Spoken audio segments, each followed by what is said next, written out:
Je ferai pas la prochaine critique. Mais pourquoi? Détecteur, j'ai perdu Seb et maintenant Matt. Franchement, j'ai plus la motivation là. Non, s'il te plaît, Anto, ne fais pas ça. Je te promets que le prochain film que tu vas critiquer te redonnera le sourire et te rappellera même ton enfance. Promis? Oui, je te le promets. Bon d'accord, je vais le faire alors. C'est quoi le film alors? C'est Scooby-Doo de Raja Gosnell. Quoi?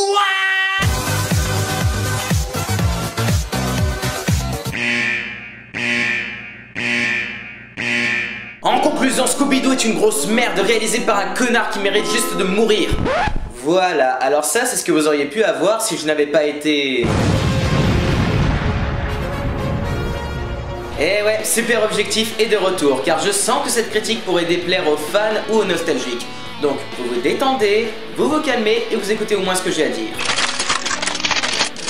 Putain, ça va devenir une habitude ça. Déjà, qui est Scooby-Doo? C'est un personnage de dessin animé créé par les studios Hanna-Barbera. Mais si, vous la connaissez, ça a été créé par William Hanna et Joseph Barbara. D'ailleurs, je pensais que c'était une femme à cause de son nom de famille, mais bon. Ils ont fait des dessins animés que vous avez tous vus, comme Les Fous du Volant, La Famille Pierre à Feu, Tom et Jerry, Yogi l'ours, etc., etc. Franchement, il y en a trop pour les citer, ils en ont trop fait. Pour la petite anecdote, faut savoir qu'ils ont également créé plusieurs séries en collaboration avec Cartoon Network, comme Le Laboratoire de Dexter, Johnny Bravo ou les Super Nanas. Ah, le bon vieux temps Cartoon Network n'était pas une chaîne de merde. C'est à la fin des années 60 qu'une nouvelle série animée nommée Scooby-Doo fut envisagée. Elle raconterait l'histoire de 5 adolescents faisant partie d'un groupe de rock résolvant des mystères concernant des histoires surnaturelles. La série était destinée à être assez sérieuse à la base, mais après plusieurs réécritures et le désir de ne pas effrayer les petits enfants dès le réveil, ils décidèrent de rendre le dessin animé plus léger et de modifier la caractérisation des personnages, les réduisant finalement au nombre de 4 pour éviter la surcharge. Scooby-Doo est donc un chien froussard qui parle.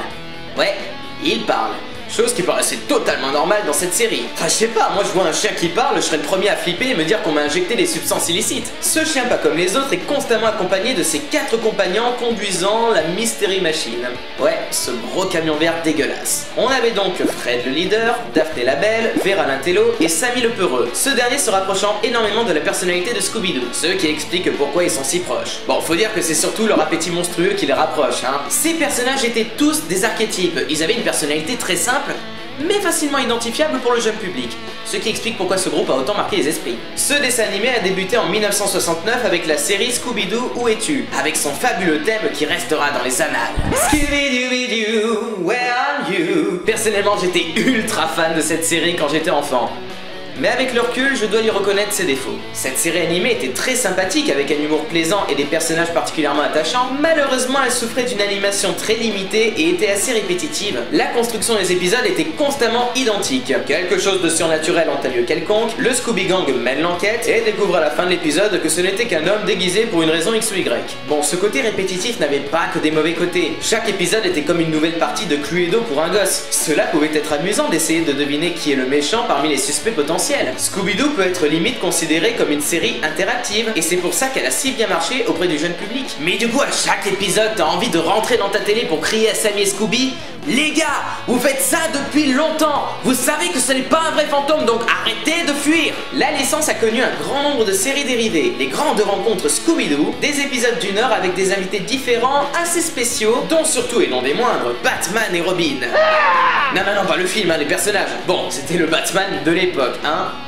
Ce serait assez marrant d'imaginer un Batman de nos jours dans un épisode de Scooby-Doo. Le Scooby-Doo Show, une série plus obscure en France, Scooby-Doo et Scraby-Doo mettant en scène le neveu de Scooby, un gentil petit chien courageux et voulant affronter les fantômes. Bon, personnellement, je supportais pas ce personnage. Ou même l'agent Toutou Risque qui était une sorte de préquel racontant la jeunesse du Scooby Gang. Mais tous ces dérivés n'ont pas eu le même impact auprès du public, la qualité des séries commençait sérieusement à chuter. La licence était donc en train de sérieusement s'essouffler. Et après l'arrêt de la série L'agence Toutou Risque au début des années 90, Scooby-Doo connaît un énorme creux. Jusqu'en 1996, lorsque la société Hanna-Barbera se fait racheter par la Warner Bros. Et décide donc de produire plusieurs longs métrages animés qui sortiront directement en vidéo. Le premier, sorti en 1998, Scooby-Doo sur l'île des zombies. Un premier essai très concluant. Ce film est parfaitement maîtrisé, réussissant à moderniser la licence tout en conservant l'esprit de la série originale. Bref, une franche réussite que je vous recommande amplement. D'autres longs métrages animés verront le jour peu de temps après. Sympathique mais ayant moins d'impact que le premier. En 2001, l'un des créateurs de la société, William Hanna, décède. Et la Warner décide d'absorber définitivement l'entreprise, devenant les seuls maîtres à bord du navire. C'est là qu'un film live en prise de vue réelle est envisagé. Pour notre plus grand plaisir. Cette idée a été encouragée par le succès des rediffusions des épisodes de Scooby-Doo, mais surtout le succès commercial des adaptations live de dessins animés, comme les 101 Dalmatiens, Inspecteur Gadget, ou surtout une autre licence Hanna-Barbara, La Famille Pierre à Feu. La qualité de ces films est très discutable, mais il n'en faut pas plus pour la Warner. Et la production du film Scooby-Doo pouvait commencer. Super! À la réalisation de notre film du jour, on retrouve Raja Gosnell, qui s'était déjà illustré avec des poses telles que Maman je m'occupe des méchants, ou Big Mama qui avait tout de même obtenu un certain succès. Et il réalisera plus tard les adaptations live des Schtroumpfs en 3D. Vous la sentez la douleur là, hein? Vous la sentez? Au casting, on peut retrouver Matthew Lillard qui avait joué dans Scream et 13 fantômes, Linda Cardellini qui gagnera peu de temps après un rôle principal dans la série Urgence, Sarah Michelle Gellar qui connaît le top de sa carrière au moment de la sortie du film, s'étant fait connaître dans les slashers comme Souviens-toi l'été dernier ou Scream 2, elle obtiendra le rôle titre dans la série Buffy contre les vampires. Et on a pu l'apercevoir également dans le film Sex Intention en 99. Puis pour finir, Freddie Prinze Jr., petit ami de Sarah, qui s'est fait remarquer dans son rôle dans le film Elle est trop bien. Pour l'anecdote, 3 des acteurs principaux de Scooby-Doo ont joué dans ce film. Coïncidence? Je ne crois pas. Ah oui, et il y a Mr Bean dans le film. Voilà. Mais heureusement, il deviendra par la suite Johnny English, et ça c'est cool. Doté d'un budget de 85 millions de dollars, et ça sans compter le pognon dépensé pour la pub qui était assez conséquent, le film rapportera 275 millions à travers le monde. En France, ce fut une belle réussite avec 2 300 000 entrées. Alors déjà, avant de détruire ce film, une question se pose. Scooby-Doo, adaptable ou pas? Franchement, Scooby-Doo n'est pas la série la plus inadaptable au monde, c'est même tout le contraire, car l'univers de la licence est parfaitement transposable dans une réalité physique, et ça peut même devenir crédible. Le seul côté un peu cartoon de la série, c'est Scooby-Doo, le chien qui parle, mais Stuart Little ou Comme Chez un chat nous ont démontré que ça ne posait pas vraiment problème dans un film live, tant que c'est amené correctement. Donc notre film du jour n'a aucune excuse. Il est foiré uniquement à cause du mauvais travail de l'équipe, mais surtout à cause de l'incompétence de son réalisateur, qui n'était définitivement pas taillé pour ce genre de projet ambitieux. Par où commencer? Déjà de quoi ça parle? Après une dispute puérile, le Scooby Gang se sépare définitivement. Mais 2 ans plus tard, un nouveau mystère à Spooky Island oblige le groupe à s'unir à nouveau afin de le résoudre. Bon, déjà commençons par la forme du film avant d'attaquer le fond. La mise en scène de Raja Gosnell est juste mauvaise. Le cadrage du réalisateur est extrêmement bancal, aucun relief ni réelle passion. Bon, c'est filmé correctement, hein. On n'est pas au niveau d'un Python 2 où la caméra bougeait n'importe comment avec une focale mal réglée. Mais voilà, c'est très moyen tout ça, avec en plus beaucoup d'erreurs au niveau des raccords de plan et une gestion du rythme pas très bien maîtrisée. Ce qui fait qu'on ressentira un certain ennui lors d'un grand nombre de scènes. Mais le plus choquant, c'est le visuel du film qui est juste affreux. Bon alors les scènes de jour ça passe encore, hein, mais lorsque c'est la nuit, mon dieu, les lumières sont vraiment dégueulasse, la photographie est particulièrement moche et l'étalonnage est juste à gerber avec des couleurs acidulées rentrant dans le même moule que le fils du masque ou Batman et Robin. T'as même des ralentis qui n'ont absolument aucun sens. Mais le pire dans tout ça, c'est que c'est pas le pire. Les effets spéciaux atteignent un sacré level. Les monstres de ce film sont horribles, les images de synthèse ont été totalement bâclées. On n'y croit pas une seconde et c'est infect à regarder. Bordel, on voit même à 3 km les scènes tournées sur fond vert. Quand on pense que Le Seigneur des Anneaux sortait au même moment avec un budget pas forcément plus grand pour chaque film, c'est impardonnable une telle mocheté au niveau des effets numériques. Concernant la modélisation de Scooby-Doo, c'est assez inégal. À quelques moments, le chien en 3D passe très bien dans le décor, mais à d'autres moments, ça passe beaucoup moins. Mais bon, vu que Scooby est un personnage cartoon dans un film live, on peut se dire que c'est voulu qu'il ne soit pas réellement en adéquation avec la réalité physique. Mais même là, c'est limite, quoi. Et puis bon, on se dit qu'en 2002, c'était vraiment difficile de faire beaucoup mieux. On pouvait faire mieux, hein, mais pas vraiment beaucoup mieux. Malgré tout, ça reste laid quand même. Visuellement, ce n'est ni fait ni à faire. Et puis en plus,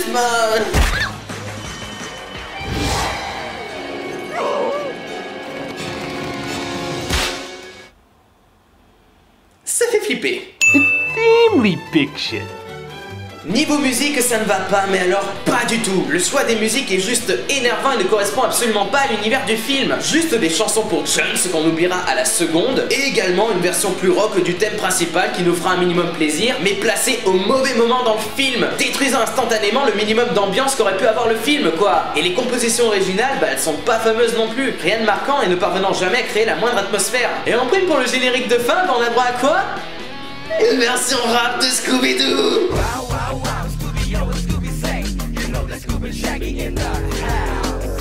Alors très franchement, fallait pas. Sérieusement, pourquoi ne pas avoir mis du rock un peu plus sombre comme l'avait fait Scooby-Doo sur l'île des zombies par exemple? Écoutez-moi ça.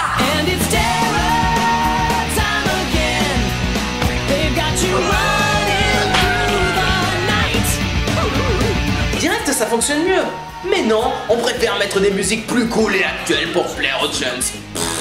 Concernant les acteurs, on a du bon et du catastrophique. Déjà, Linda Cardellini est celle qui a le jeu le plus juste. Elle interprète parfaitement son personnage, la rendant même touchant à quelques moments. Ses regards complices avec d'autres personnages sont très plaisants et rendent le personnage vraiment crédible. La seule chose qu'on pourrait lui reprocher, c'est qu'elle est un peu trop belle pour le rôle. Ils ont beau essayer de l'enlaidir, ses traits ressortent quand même, et c'est une fleur cette femme.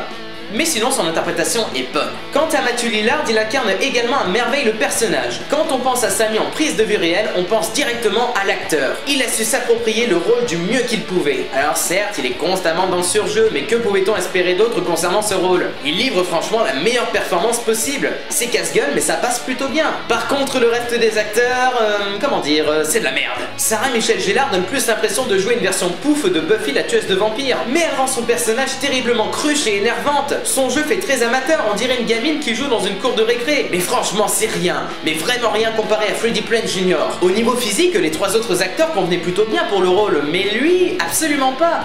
Et pour en rajouter à notre souffrance, son jeu est catastrophique. Il est à côté de ses pompes à chaque phrase qu'il prononce. Sa performance désastreuse l'a d'ailleurs grillé à tout jamais et sa carrière tombera à l'eau. Même Rowan Atkinson fait de la peine et il semble totalement perdu dans ce film et nous livre donc une mauvaise prestation. Et les autres acteurs ne feront pas mieux. Bref, Raja Gosnell ne sait pas diriger ses acteurs. Heureusement qu'on a eu la VF avec des comédiens de doublage qui ont des voix similaires à la série animée dans le film, hormis celle de Daphné, mais c'est nettement plus agréable à écouter, croyez-moi. Voilà, donc la forme du film est désastreuse.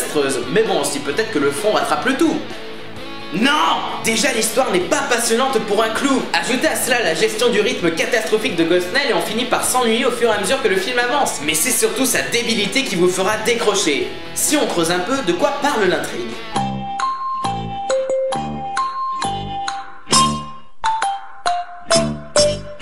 Le Scooby Gang se retrouve à Spooky Island parce qu'il s'y passe des choses étranges. Ok, ça correspond bien à la série originale. Poursuit. L'île semble être envahie de monstres qui ne sortent de nulle part. Ouais, ok. Mais ces monstres entrent dans des corps, plus particulièrement à l'intérieur d'ados boutonneux rebelles. Du coup, ils deviendront plus droits grâce à un tutoriel sur les bonnes manières en vidéo. Ok, là ça part en vrille. On apprend que des êtres humains sont également dans le coup et participent à cette évasion. Si tu veux. Les âmes des ados possédés sont stockées dans un chaudron qui ressemble plus à la baignoire des enfers du Disney Hercule. Et ce sans aucune surveillance, ok. Tout ceci est créé grâce à une pyramide de lumière égyptienne qui se trouvait dans le cœur d'une maison hantée en carton, dans une pièce rappelant beaucoup Indiana Jones. C'est moi où je viens de perdre plusieurs neurones là. Et tout ça pour faire un rituel sous forme de danse étrange qui permettra au grand méchant final de devenir super gros et fort. What the fuck? Mais il a besoin surtout de Scooby-Doo parce que c'est Scooby-Doo, voilà, et pour compléter sa transformation. Va te faire foutre. Et l'identité du méchant sera le plus gros fuck aux fans de Scooby-Doo. C'est en fait Scraby-Doo qui a pris la peine de construire un robot parfaitement ressemblant à un être humain. Et il est méchant parce qu'il s'est fait virer du Scooby Gang. Quoi? Donc voilà, pour résumer, invasion planète Terre de monstres prenant possession de corps d'ados, avec des humains comme un sbire, et tout cela dirigé par Scraby-Doo parce qu'il était vexé. Mais ce film se fout de la gueule du monde, ce twist est complètement con! Et là vous allez peut-être me dire, oui, mais c'est un film pour enfants, faut pas trop chipoter là-dessus. On va y revenir en fin de critique. Alors déjà que l'histoire est totalement abracadabrante et stupide, l'humour de ce film est...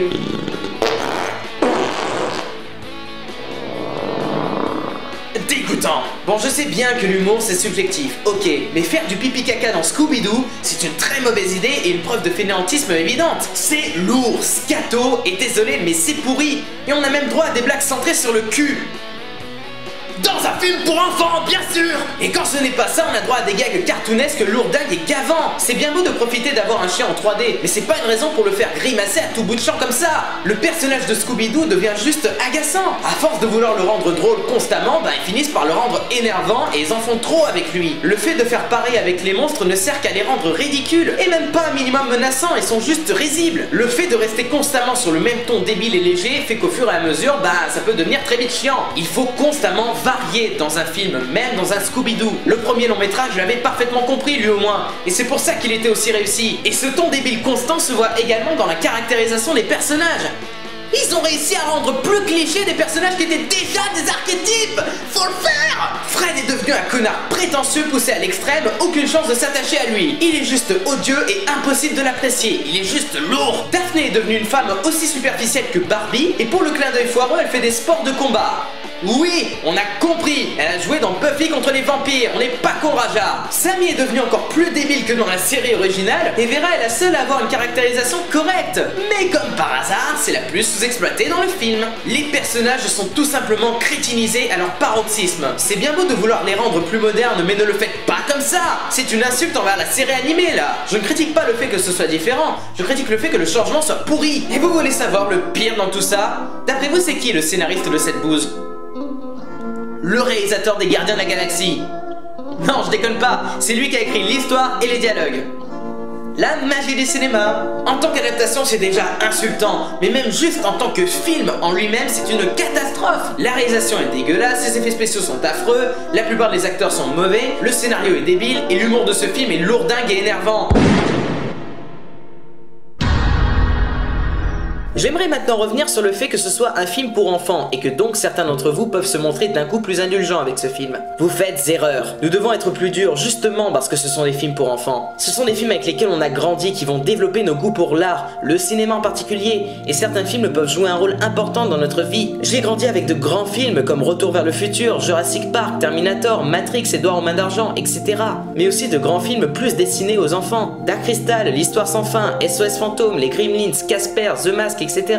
Vous croyez vraiment que j'aurais aimé autant le cinéma si je n'avais eu que des films comme Scooby-Doo pendant mon enfance? Le pire c'est qu'à l'époque je l'ai vu au cinéma et j'ai apprécié. Ce qui m'énerve le plus c'est que les producteurs de ce genre de films pourris pour gosses se disent qu'il n'y a pas besoin de faire beaucoup d'efforts ou de créativité et que les enfants seront prêts à avaler n'importe quelle merde qu'ils leur balanceront. Scooby-Doo en fait clairement partie. En plus d'être mauvais, c'est le genre de film sans public. Trop débile pour plaire à des adultes, mais trop glauque indirectement et porté sur le cul pour plaire à des enfants. On peut relever exactement la même chose dans les Schtroumpfs du même réalisateur. Ce qui prouve que ce mec se fout complètement de ce dont a réellement besoin un enfant. Quand il voit un film, il veut être émerveillé et pas être pris pour un demeuré. C'est ce qui s'est passé en 2002. Raja Gosnell m'a pris pour un con. Nous a pris pour des cons. Et on a quand même aimé à l'époque. Et on en a même redemandé avec une suite encore plus moche que le premier. C'est vraiment ça que vous voulez montrer à vos gosses? Vous voulez vraiment qu'ils grandissent avec ce genre de film? C'est ce qui se passe avec les Schtroumpfs actuellement. Sachez-le. Bref, je vous laisse là-dessus. Je vous dis bye bye. Allez au cinéma. Et à la prochaine.